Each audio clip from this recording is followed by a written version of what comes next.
Hi, my name is Tanya and welcome to my small backyard vegetable garden here in central Victoria.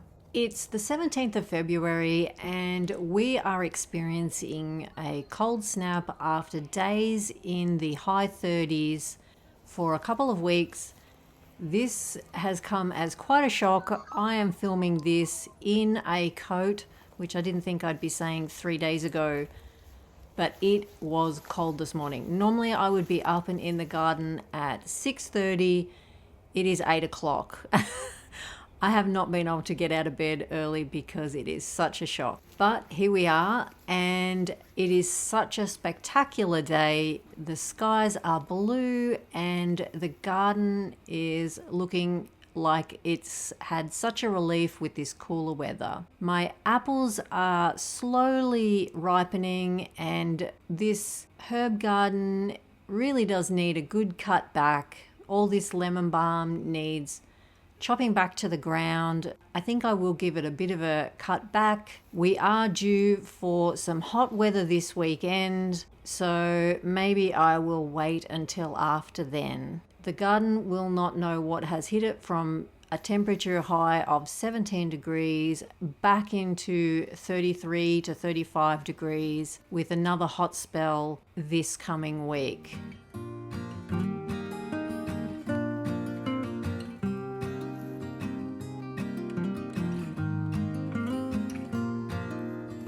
There I am, I've got coffee in the hand and I have my coat on. The asparagus is still sending up a few spears which should replenish the root system. The hollyhocks have taken off. Last night I raced out and wound up my hoses and put some hessian over it just in case it got that cold that they were going to damage.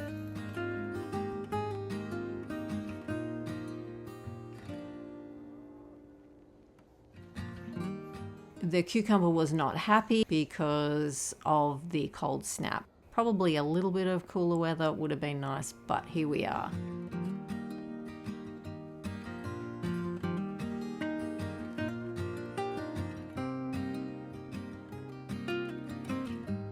The tomatoes, these are the two late ones, and the chard is looking extremely happy with the cooler weather. And just to give you some idea, I try to give a perspective of how big my garden is. I have said that it's 17 meters in length by 10 meters wide, and it's really hard to show on a video just the size of it.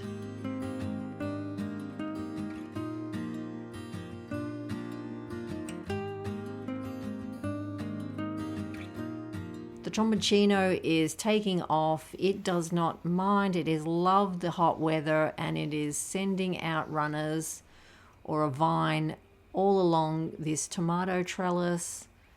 It's just looking beautiful. It's very similar leaf to the crookneck pumpkin I've got growing over the other side. The basil along here gets a little bit of shade but loves the heat, so it's going good. And the tomatoes along here I'm going to have to go back in and tie up properly and make sure that they have the support, because as you can see there's tomatoes weighting the bush down. But they are looking great. They're really kicking on.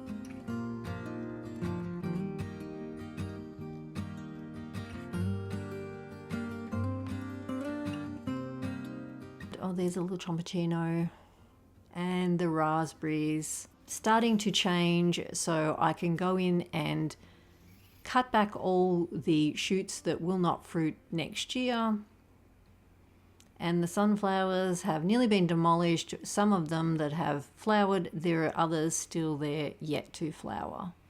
I'm saving some purple climbing bean pods for next year's beans, and we have pumpkins hidden. I didn't think there was many pumpkins in here, but there are some that are hiding, which was a nice little discovery. Some that are still trying. I think it's getting a bit late in the season now, but maybe for the smaller ones might be okay. They're still flowering. As to whether they will grow to maturity, I'm not sure.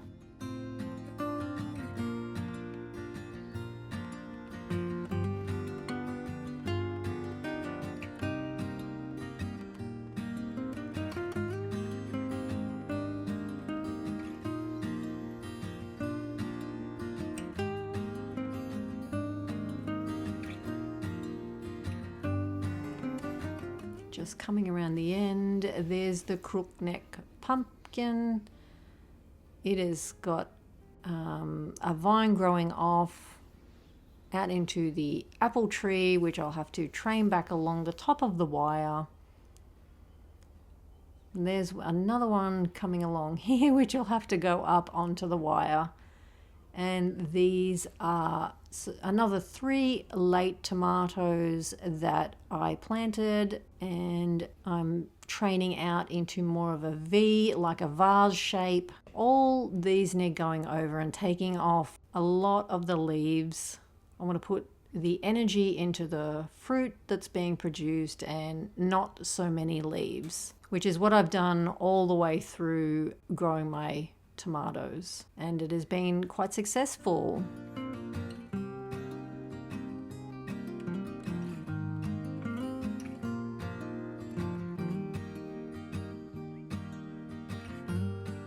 The apples over there, I'm just eating apples as they ripen. It's wonderful. It is going to get to a stage where I have to just go in and pick everything. The pineapple sage has turned into a real bush. It is rather large.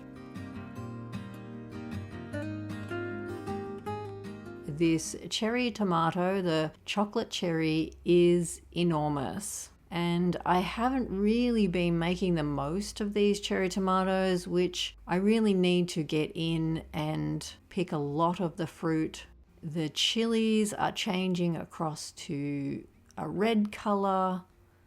They are not hot at all. There was one I picked and I just ate off the bush, so I was worried that it was very hot, but it is not. All the San Marzano tomatoes in there, it's just like ruby red jewels hanging from the bushes. It's so wonderful. And all of these little orange tomatoes, the Juan Flame, I'm not quite sure how to pronounce it, but they have been a fantastic little tomato.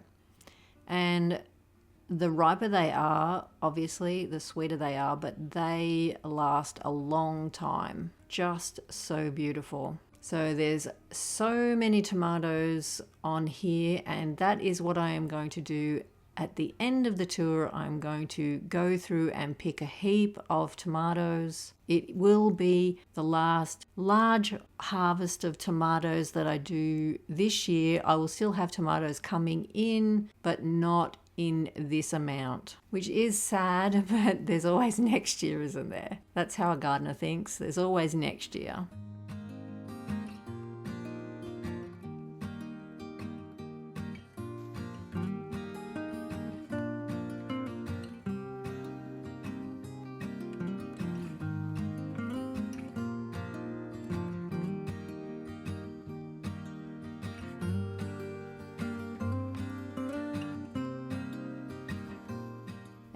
These are the chocolate cherry tomatoes on the other side. This is in the bean tunnel, is what I've been calling it, the purple beans, and they are really feeling the heat. This is the Tasmanian chocolate tomato. I am going to pick this fruit and I'm taking these bushes out. I have still a few green tomatoes on it, but I am going to sacrifice those tomatoes so I can move along with getting some autumn plantings in. These banana peppers and the capsicums, the sweet mix, have just been amazing.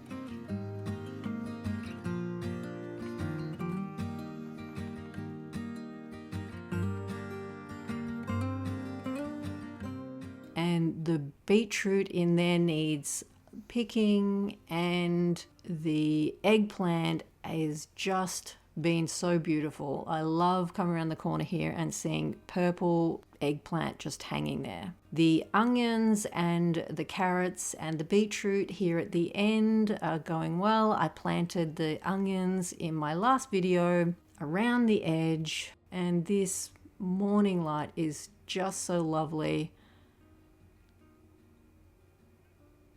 So many chocolate cherry tomatoes that need picking. Now the bush has become so top heavy that I've had to put a stake. This is plastic and it is bending plastic, but I just had to grab something because when the wind came through just, I don't know, a day or so ago, it nearly blew the frame that it is climbing up on over. So I would have lost the whole lot of the bushes. So I grabbed the first thing I could and put it in there to stabilize it. These are the little pots or the large pots I have down the side in my utility area, and they had the markdown punnets in there, so don't underestimate a markdown punnet.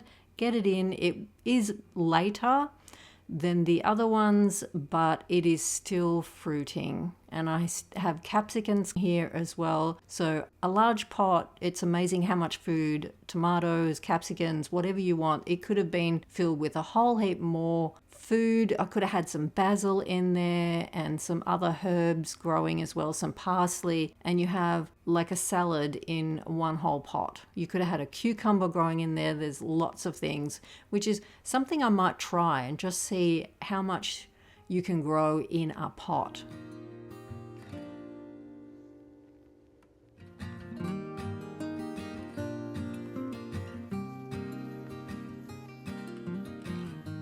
Now this is the Space Master cucumber. These Rainbow Roma mix got burnt by the sun, so they are a bit discolored, but that has not affected the taste. The rockmelons are kicking along. I cannot wait to pick one of these and cut into it. They are not ripe yet. I have checked them hoping that they are ripe, but they are not.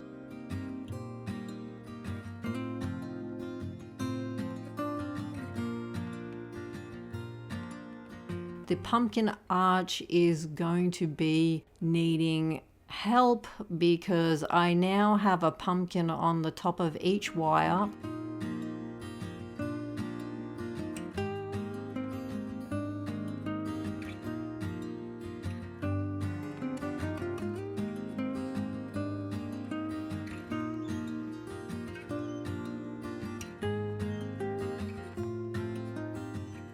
There's some more of the Rainbow Roma mix. There's so much fruit, and the Space Master cucumbers that always end up so big. Now this is going down underneath the pumpkin arch.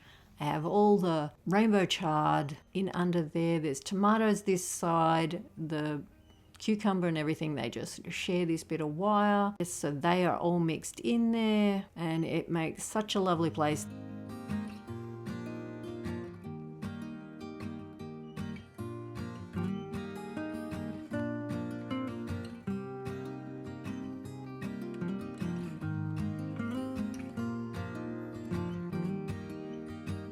Now I'm going to move on to picking one of each of the tomatoes I want to save seed for, and I'm just going to put some seed out on some napkins and let those dry out so that I have them for next year.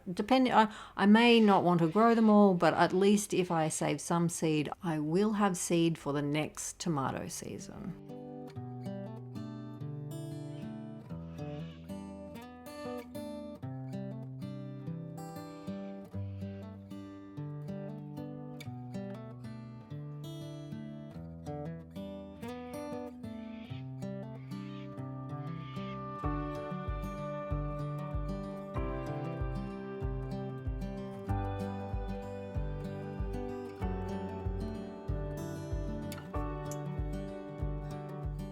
Now, these tomatoes, I had planned to go and pick all these Tasmanian chocolate tomatoes, but I decided I'd just go off to work and think, oh, I'll just get them this afternoon. By the time I had got home from work, they were eaten. Nearly half of them had the side ate off them, so I'm going to use one of those, and the same had happened to one of the Black Russian, so I'm just using those to grab the seed off. They are beautiful and ripe, obviously, because the birds thought they were delicious. I'm just going to pick all the ones that had been eaten into, and I'll sit them over in a saucer and the birds can finish them off. Or Mrs. Possum can come and eat them. I'm just adding plenty of paper to dry them out spread out the seed.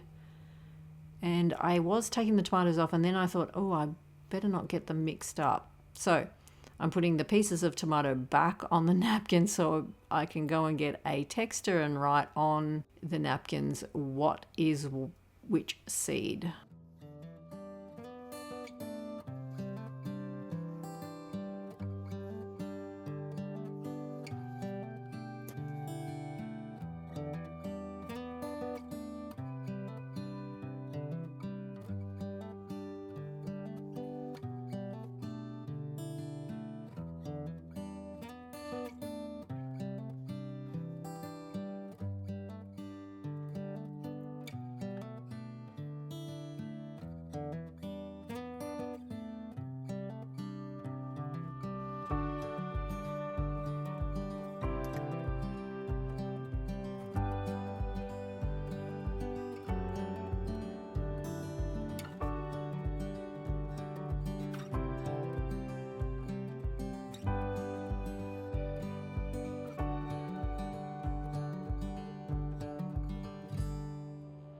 Now I'm going to go ahead and take all the fruit off these Tasmanian chocolate tomatoes. I'm going to make sure I get all the uneaten fruit and stash that away safely. Like I said, the tomatoes that have been eaten into, I will put them on a saucer and sit them on my compost bin, and the birds and Mrs. Possum can enjoy them over there away from the rest of the tomatoes. I'm just getting all that fruit off. Like I said, I still have some green fruit on there, but I will pull these out and move along with my autumn planting. I have plenty of tomatoes. This is what you have to do when you have a small growing space, and just keep moving through the season and sacrifice a few things for moving forward.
Now I'm back later in the day. Let's get on and pick all this beautiful fruit